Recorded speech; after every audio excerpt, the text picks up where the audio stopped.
प्यारे बच्चों, welcome to my channel Verma study 2020 book लाना। मैं यूपी बोर्ड के क्लास 12 के छात्र छात्राओं के लिए ज्योग्राफी सब्जेक्ट को हिंदी माध्यम से मैं फुल कोर्स कराऊंगा।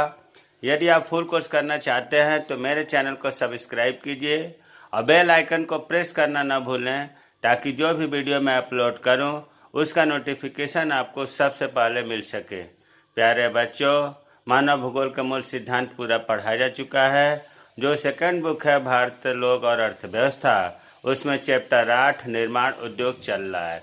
इसमें आज पार्ट 4 है, अर्थात चौथा वीडियो है। इससे पहले इस पाठ का 3 वीडियो डाला जा चुका है। अगर आप उसे नहीं देखे हैं तो आई बटन को क्लिक करके देख लें। प्यारे बच्चों, लौह इस्पात उद्योग पढ़ाया जा चुका है, सूती वस्त्र उद्योग पढ़ाया जा चुका है, चीनी उद्योग आज हम लोग पढ़ेंगे। तो देखिए, कृषि आधारित जो भी उद्योग है उसमें सबसे महत्वपूर्ण सूती वस्त्र उद्योग है और दूसरे नंबर पर चीनी उद्योग आता है। भारत जो है विश्व में गन्ना में और चीनी में सबसे बड़ा उत्पादक है। चीनी बनाने का सबसे पहला आधुनिक कारखाना जो है वो 1903 में बिहार में लगाया गया था।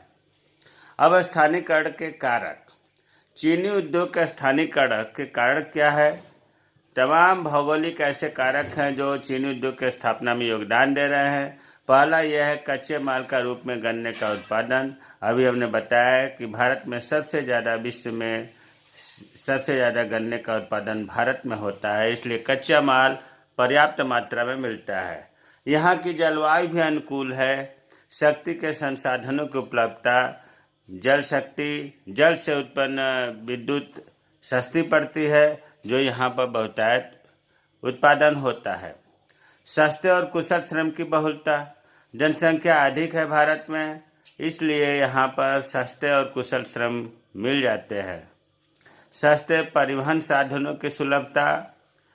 भारत में जल परिवहन, सड़क परिवहन, रेल परिवहन, सभी परिवहन सुलभ है। देश में चीनी की भारी मांग। आबादी ज़्यादा होने के कारण जनसंख्या की दृष्टि से भारत दूसरे नंबर पर है, इसलिए यहाँ चीनी की भी भारी मांग है।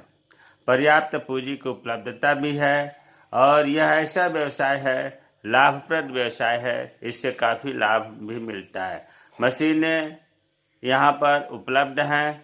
मशीनें ज़्यादा होने के कारण चीनी उद्योग चलाने में कोई दिक्कत भी नहीं होती। और सरकार की उदार औद्योगिक नीति, सरकार जो है इस पर उदारता का मतलब है कि लोन देने की व्यवस्था, टैक्स न लेने की व्यवस्था इस है। तो ये आप देख रहे हैं जो 9-10 पॉइंट है स्थानीयकरण के कारक है। अब कहाँ कहाँ पर या किन प्रदेशों में गन्ने का उत्पादन होता है, चीनी उत्पादन होता है? तो उत्तर प्रदेश इस समय प्रथम स्थान है, पहले महाराष्ट्र था, महाराष्ट्र दूसरे स्थान पर हो गया, कर्नाटक तीसरे स्थान पर है। इसके अलावा बिहार, तमिलनाडु, तेलंगाना, आंध्र प्रदेश चीनी उद्योग वितरण में अर्थात चीनी उत्पादन के प्रदेश हैं। तो ये चीनी उद्योग के बारे में आपको परिचय रहा। अब देखिए, एक नया आया है ज्ञान आधारित उद्योग। हाँ जी, ज्ञान आधारित उद्योग, ये भी उद्योग से जोड़ा जा रहा है। अब सबसे पहले हम देखते हैं कि ज्ञान आधारित उद्योग क्या है। ऐसे उद्योग जिन्हें उत्पादन के लिए विशिष्ट नए ज्ञान, मतलब ऐसे उद्योग जिनके उत्पादन के लिए विशिष्ट ज्ञान की जरूरत पड़ती है, उच्च प्रौद्योगिकी हाई टेक्नोलॉजी की जरूरत पड़ती है, निरंतर शोध और अनुसंधान की आवश्यकता होती है, लगातार कंटिन्यू रिसर्च की आवश्यकता होती है। ऐसे को ज्ञान आधारित उद्योग कहलाते हैं। उदाहरण क्या है ज्ञान आधारित उद्योग का? सॉफ्टवेयर, कंप्यूटर हार्डवेयर, मतलब ऐसे उद्योग जिनमें ये सब चीज़ें तैयार होती हैं ज्ञान आधारित उद्योग कहलाते हैं। जैसे सॉफ्टवेयर, कंप्यूटर हार्डवेयर, वैज्ञानिक उपकरण तथा प्रणालियाँ, लेजर व सूक्ष्म इलेक्ट्रॉनिकी, चिकित्सा उपकरण, अंतरिक्ष उपकरण, परमाणु ऊर्जा संयंत्र की मशीनें, ये सब जो है ज्ञान आधारित उद्योगों में तैयार होता है। कभी कभी छोटा प्रश्न पूछा जाता है कि ज्ञान आधारित उद्योग क्या है, इसीलिए हमने इसे बताना जरूरत समझा। अब जो बहुत महत्वपूर्ण है ये है कि भारत में उदारीकरण, निजीकरण, वैश्वीकरण, औद्योगिक विकास। इसको क्वेश्चन कैसे बनता है? क्वेश्चन ऐसे बनता है कि भारत में उद्योगों के विकास में या भारत में उदारीकरण, निजीकरण, वैश्वीकरण का उद्योगों पर क्या प्रभाव पड़ा। प्रश्न बनेगा कि भारत में उदारीकरण, निजीकरण, वैश्वीकरण का औद्योगिक विकास पर क्या प्रभाव पड़ा, उद्योगों पर क्या प्रभाव पड़ा। देखिए, नई औद्योगिक नीति जो है वह 1991 में की गई थी। घोषणा इसकी कब की गई थी? 1991 में। और जो नई औद्योगिक नीति 1991 में घोषणा की गई थी, इसके 3 लक्ष्य थे: उदारीकरण, लिबरलाइजेशन, दूसरा निजीकरण, प्राइवेटाइजेशन, तीसरा वैश्वीकरण, ग्लोबलाइजेशन। पहले सरकार जो है LQP से चलाती थी।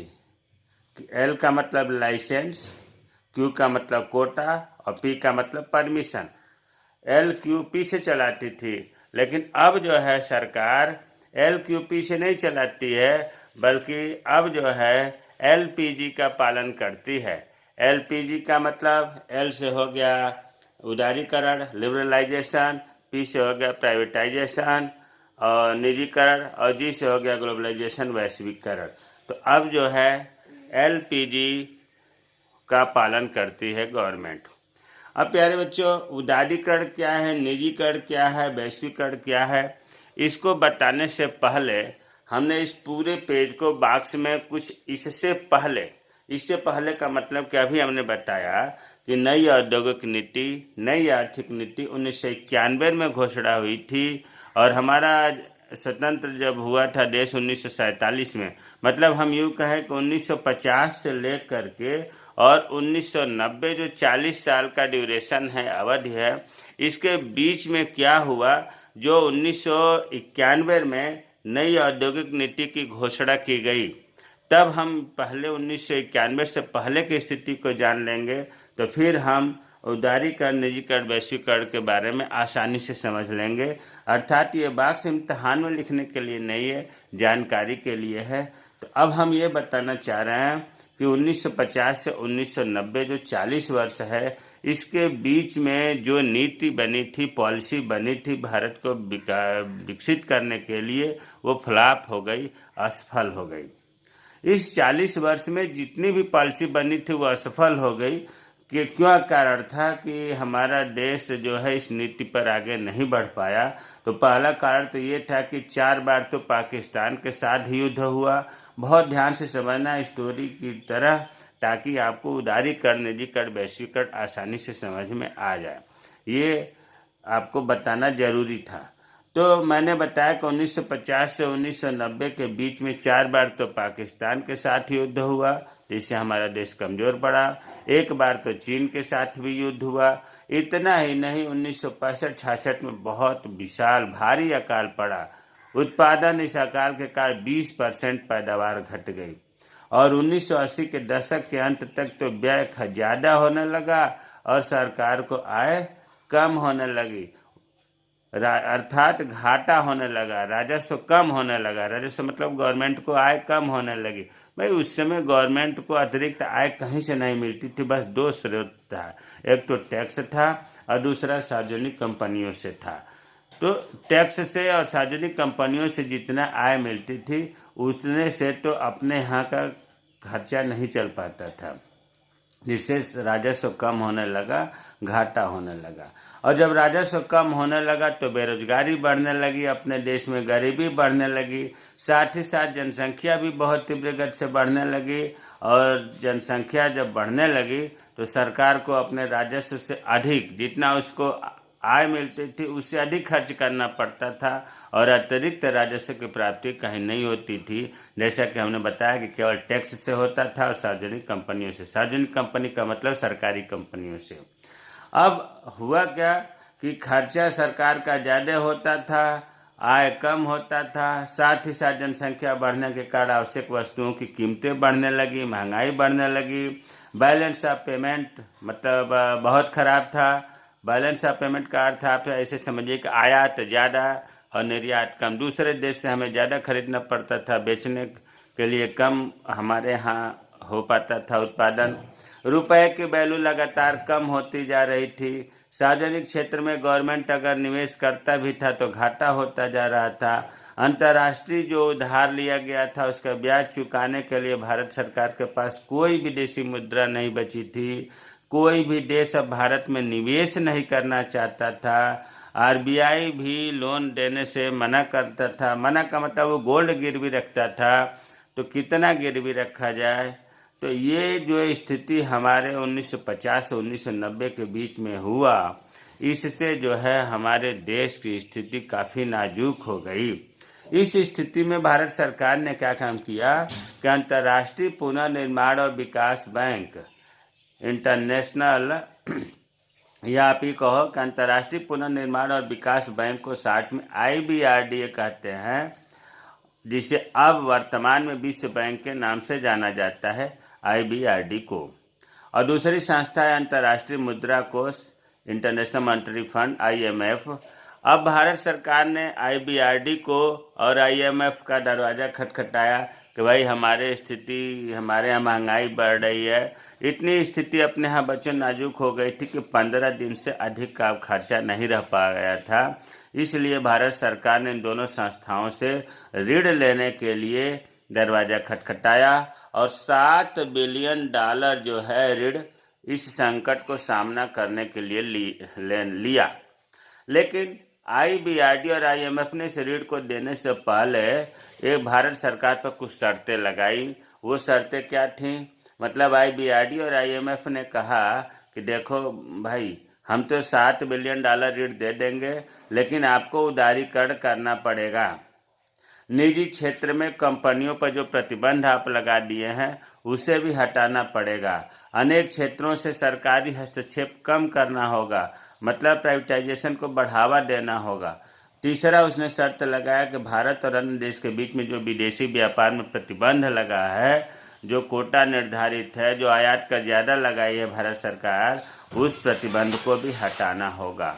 तो ये 3 शर्तें जो है IBRD और IMF ने ऋण देने से पहले लगाया, जो भारत सरकार ने मंजूर कर लिया ताकि उसे ऋण मिल जाए। और उस समय जो 1990 चल रहा था, 91 में शर्तें मान ली गई और नई आर्थिक नीति, क्योंकि अभी जो ऊपर संकट की स्थिति थी 1950 से 1990 के बीच में है, तो शर्तें मान करके ऋण भारत सरकार ने ले लिया। और 1991 में नई आर्थिक नीति, जिसको आप ये निर्माण उद्योग है तो ये कह सकते हैं कि नई औद्योगिक नीति 1991 में घोषणा की। उस समय प्रधानमंत्री PV नरसिम्हा राव थे तथा वित्त मंत्री डॉक्टर मनमोहन सिंह थे। PV नरसिम्हा राव 1991 से 1996 तक PM रहे। तो प्यारे बच्चों, अब आपको समझ में आ गया होगा कि 1950 से 1990 के बीच में हमारे देश की स्थिति ज़्यादा दयनीय हो गई। लोन मिल नहीं रहा था, जिस वजह से विश्व बैंक और IMF ने उदारीकरण, निजीकरण और वैश्वीकरण के लिए शर्त रखा, जो हमारे उस समय तत्कालिक प्रधानमंत्री PV नरसिम्हा राव ने मंजूर किया, वित्त मंत्री डॉक्टर मनमोहन सिंह ने मंजूर किया और उदारीकरण, निजीकरण, वैश्वीकरण लागू हुआ। तो अब आते हैं आपके जो कोर्स में है कि उदारीकरण क्या है। तो उदारीकरण का मतलब लिबरलाइजेशन। देखिए, इसके शाब्दिक अर्थ को देखें तो लिबरल, आप पहले से दो तोड़ लो। लिबरल का करना मतलब उदार करना, इसका शाब्दिक अर्थ हुआ लिबरल करना, उदार करना, कृपा दिखाना, सॉफ्ट हो जाना, छूट देना, ढीला पड़ना, इकोनॉमी को खुला छोड़ देना लिबरल कहलाता है। इसके अंतर्गत क्या करना होगा? भाई लाइसेंस को हटा दो। लाइसेंस को सरकार ने हटाया, व्यापार के नियम को सिंपल बनाया, व्यापार के प्रतिबंध को समाप्त किया। तो यही तो उदारीकरण हुआ। उदारता दिखाई भारत सरकार ने, मजबूरी में दिखाए या विश्व बैंक के दबाव में दिखाए, उसने उदारता दिखाया। तो उदारीकरण की परिभाषा क्या होगी? अर्थव्यवस्था पर प्रशासनिक नियंत्रण को धीरे धीरे शिथिल करते हुए अंततः उन्हें समाप्त कर देने से है। भाई, जो हमारे देश में प्रशासनिक नियंत्रण था, इसको धीरे धीरे शिथिल करते हुए इनको समाप्त करना ही उदारीकरण कहलाता है। अब हुआ क्या उदारीकरण के तहत? भारत सरकार ने किया क्या? तो प्यारे बच्चों, 1991 में जो नई औद्योगिक नीति आई थी, तो उसमें ये लागू किया गया कि जो 6 उत्पाद श्रेणियां हैं, 6 ऐसा प्रोडक्ट है। कौन कौन से वो 6 प्रोडक्ट है? अल्कोहल, सिगरेट, विमानन, जोखिम भरे रसायन, औद्योगिक विस्फोट एवं इलेक्ट्रॉनिकी। इन 6 को छोड़ करके सभी उद्योगों के लिए, जितने अन्य सभी उद्योग थे, इनके लिए लाइसेंसिंग व्यवस्था को समाप्त कर दिया।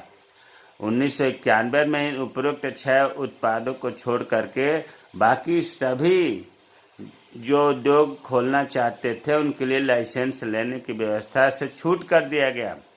इतना ही नहीं, सार्वजनिक क्षेत्र मतलब सरकारी क्षेत्र के जो केवल 3 उद्योग को छोड़कर, वो 3 कौन से हैं? प्रतिरक्षा उपकरण, परमाणु ऊर्जा उत्पादन और रेल परिवहन। इन 3 को आरक्षित किया गया, सरकारी रहने के लिए रिजर्व किया गया। बाकी सबको प्राइवेट में, मतलब प्राइवेट लोगों के लिए भी छूट दे दिया गया। वैसे वर्तमान में रेल परिवहन भी अब निजीकरण में हो रहा है। लघु उद्योगों द्वारा उत्पादित अनेक वस्तुएं भी अनारक्षित श्रेणी में आ गई। जो छोटे छोटे उद्योग थे उनके द्वारा भी छूट दे दिया गया कि आप कोई भी वस्तु को आप उत्पादन कर सकते हैं। इतना ही नहीं, जो उत्पादन करेंगे उनकी कीमतों के निर्धारण की भी अनुमति मिल गई लघु उद्योगों के या अनेक उद्योगों के मालिक को।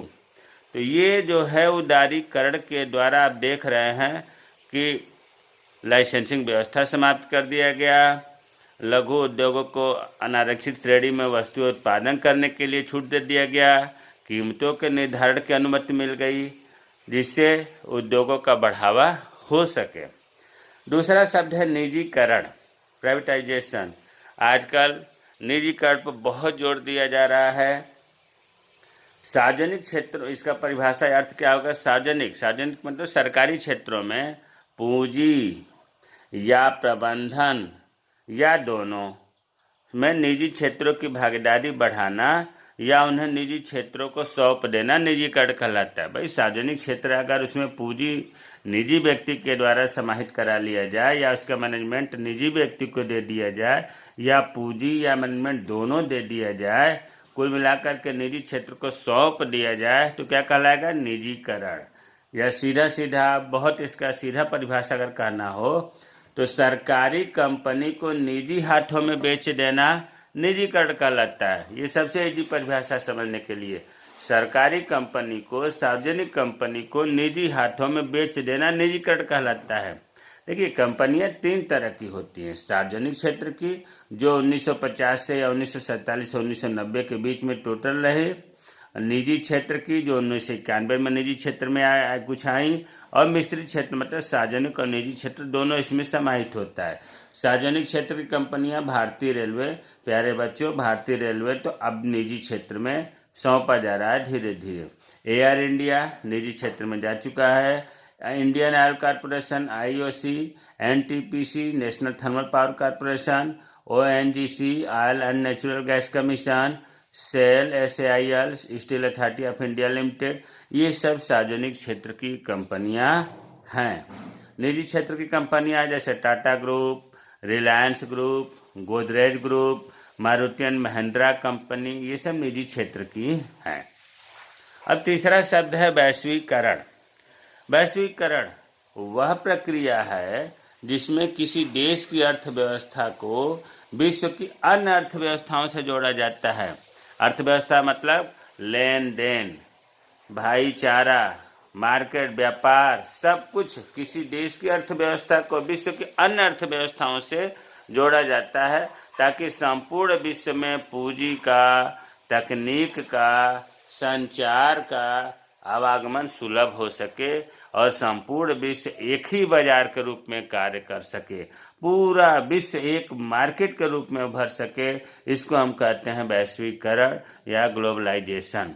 तो उदारीकरण, निजीकरण और वैश्वीकरण का उद्योगों पर क्या प्रभाव पड़ा, ये इम्तिहान में बहुत महत्वपूर्ण है। और ये उदारीकरण, निजीकरण, वैश्वीकरण को समझने से पहले आपको 1950 से 1990 के बारे में भारत की स्थिति से अवगत होना पड़ेगा, तभी आप 1991 में जो नई औद्योगिक नीति या नई आर्थिक नीति की घोषणा हुई थी, प्रधानमंत्री पीवी नरसिम्हा राव और वित्त मंत्री डॉक्टर मनमोहन सिंह के नेतृत्व में उदारीकरण, निजीकरण और वैश्वीकरण 1991 से प्रारंभ किया गया। और उदारीकरण, निजीकरण, वैश्वीकरण में अगर आपको कोई दिक्कत आ रही है या इससे पहले जो ज्ञान आधारित उद्योग, चीनी उद्योग बताया, इसमें कोई समस्या आ रही है तो आप कमेंट बॉक्स में कमेंट करें, मैं रिप्लाई ज़रूर करूँगा। मेरे चैनल को सब्सक्राइब कीजिए।